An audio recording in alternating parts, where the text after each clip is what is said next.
लोकांनी शिवसेनेचा भगवा जो आहे आज समजलेला आहे. लोकांनी मॅन्डेट जे आहे हे शिवसेनेलाच दिलं होतं. 59 पैकी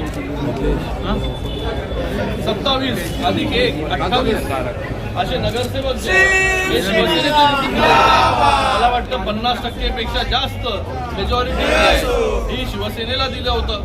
त्याचबरोबर जर नगरसेवकांचं मतं जर मोजली जे नगराध्यक्ष झाले त्याच्यापेक्षा 10,000 मतं जे शिवसेनेला जास्त होती. तर लोकांच्या मनामध्ये शिवसेनाच होती, शिवसेनेलाच मॅन्डेट दिलं होतं.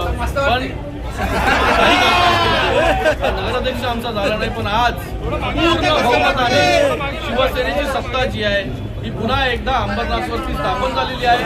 उपनगराध्यक्ष जे आहे ते शिवसेना महाराष्ट्र मामा या ठिकाणी जे निवडून आलेले आहेत. सगळ्या नगरसेवकांचं सगळ्यांचं खूप अभिनंदन, त्यांना खूप शुभेच्छा. सर, असं देखील सांगितलं जाते की हे 4 नगरसेवक हे सगळ्या गोष्टी ज्या आहेत